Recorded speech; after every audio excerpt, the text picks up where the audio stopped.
North American Indians. The first people who lived in North America were the Indians. The name Indians is actually not very accurate because the people are not from India. But when the first Europeans came to North America, they mistakenly believed that they had reached India, so they referred to the people as Indians. In different parts of North America, the Indians had very different cultures and very different ways of making a living. On the west coast of North America, many large rivers flow into the Pacific Ocean. In these rivers is an abundance of fish, such as salmon. The Indians in these areas obtained much of their food by fishing.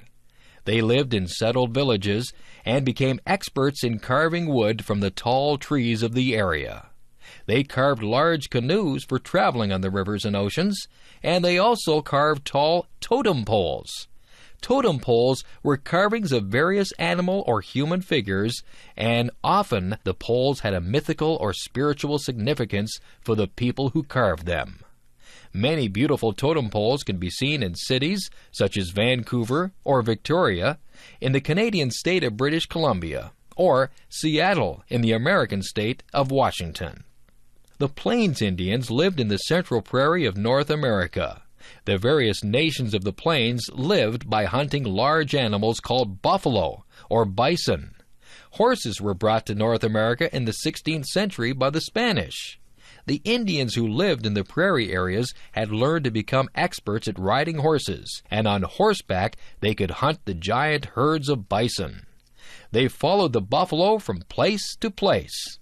The Plains Indians lived in portable houses called teepees, which were made by sewing together buffalo skins and holding them in place with wooden poles. In the southwestern United States, some Indians lived by farming. In this dry area, the Indians raised several crops, such as corns, beans, and squash. Many of the Indians in these areas lived in large settlements where the houses were made from stone or dried mud. The people were experts at weaving, and they made clothing and blankets that had beautiful artistic designs. Near the eastern coast of North America, many Indians lived by a combination of farming and hunting. These people lived in fortified villages, some of which were inhabited for many years at a time. In some places, they built large earthworks that can still be seen today. In the forests of northern Canada, the Indians lived primarily by hunting, fishing, and gathering. Like the Indians of the prairie regions, they often moved from place to place in search of game animals to hunt. Today, the Indians of North America no longer live in their traditional ways. However, several Indian languages are still spoken by many thousands of people. Also, many Indians in the United States and Canada are very interested in maintaining the cultural traditions of their ancestors.